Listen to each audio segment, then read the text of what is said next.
How's it going, everybody? Welcome back to the channel. My name is Jason, and in today's video, I wanted to talk about Touchdown Atlantic, and I've covered this whole idea of a CFL team in the Maritimes many times on the channel, like 3 or 4 videos.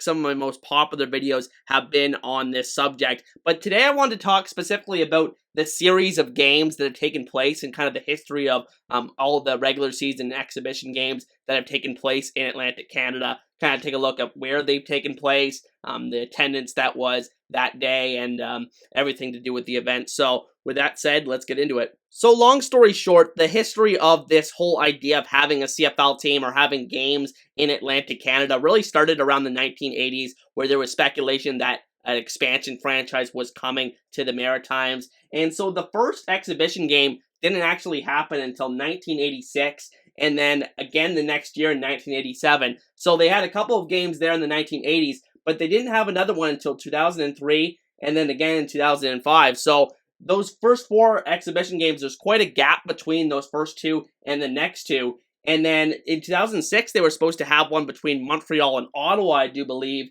and it was canceled because the Ottawa Renegades had folded, and ultimately that was the last exhibition game. And 2005 was actually the first year that it was known and branded Touchdown Atlantic, and that's kind of the phrase and branding that they went under since for all these games. So the first regular season game doesn't happen until 2010, where there was kind of a renewed optimism about maybe getting the region more interested in the CFL. So that was a game between Edmonton and Toronto. Edmonton won the game 24-6 in Moncton, and it was very quickly to sell out. I was reading that it was like 72 hours to sell out the stadium in that game, and 20,725 people in attendance in 2010 to watch the Eskimos win that game.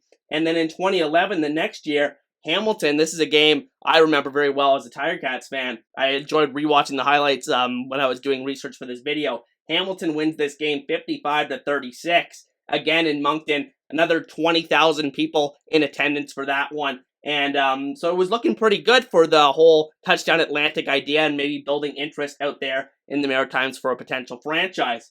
And then in 2013, because they don't have a game in 2012 for whatever reason, wasn't able to find much on why that was. In 2013, Hamilton is in the game again. They beat Montreal 28-26 in the game in Moncton. This was the year that the Ticats had to play in Guelph, I do believe. And Moncton actually made a pitch to really have the Ticats there the whole entire season, but the Ticats opted to just play one game there in Moncton in front of 15,123 people for that game. So significantly less people for the 2013 event versus the 2010 and 2011 event.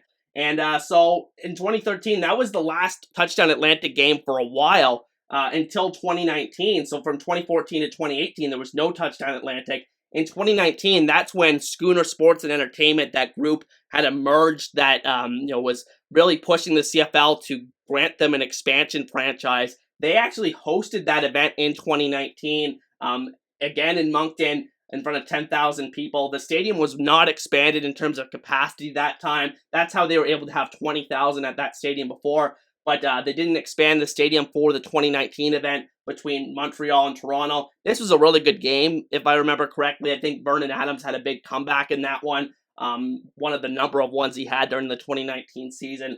And Montreal won 28-22. And so despite only having 10,000 people in attendance for the 2019 event, I think this is when it felt the most real that there could potentially be a permanent team out there. There was obviously the Schooner Sports and Entertainment group. You had the CFL talking about it all the time. There was even an approved funding for a stadium that could potentially have been built in Halifax. But unfortunately, the pandemic kind of really killed that stadium project and the funding associated with it. So they were kind of back to square one from that perspective. And then since the Schooner Sports and Entertainment Group, the league has said that they're no longer really interested in having the team out there and being involved in that. So it was kind of back to square one for the CFL during the pandemic, and then they come back from 2021 season. They were just worried about getting on the field. They didn't have Touchdown Atlantic that year. They do have Touchdown Atlantic last year between the Toronto Argonauts and the Saskatchewan Roughriders. Toronto won 30-24 in comeback fashion, if I do recall correctly. Went to McManus, a big pick 6 in that one. They played that game in Wolfville, Nova Scotia, which is on the grounds of Acadia University in front of 10,886 people. So this was noteworthy because this is the first of the regular season games that are played outside of Moncton, so actually in the province of Nova Scotia, because everybody talks about if they're going to have a team out there, it's probably going to be in the Halifax region, and Wolfville, Nova Scotia is kind of somewhat near Halifax. People that live out there, be sure to let me know if I'm correct in saying that. So they have it in Wolfville last year, but what's interesting about this year's event in 2023, same two teams, Toronto and Saskatchewan.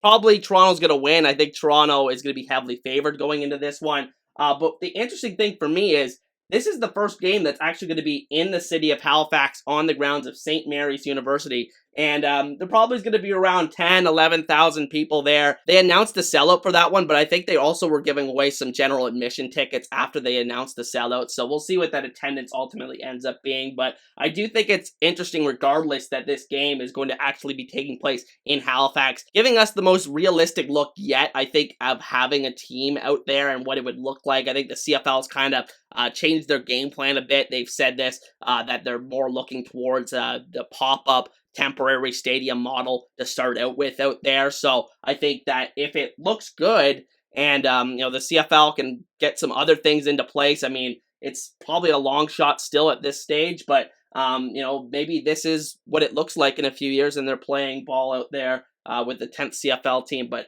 who knows what a couple of years can bring for this series. But I just wanted to take a look today at the whole history of the games in Atlantic Canada, where they've taken place, how many people have been there, and just the history of this series and the gaps in between it. I think one thing when you look at the numbers here that is concerning is that 20,700 in 2010, 20,100 in 2011, 15,000 in 2013, 10,000 in 2019, a little under 11,000 last year. So pretty much declining attendance every time. I know they're not the same stadiums every time, but the ones in Moncton were declining, and in 2019 they didn't even expand the stadium at all for the event. So I think that's concerning because I think you're going to have to at least have a 15,000 seat stadium out there to have success, and I think that's what they were talking about before when they were talking about the stadium being built out there back in 2019. But at the end of the day, I think it's really interesting to look at the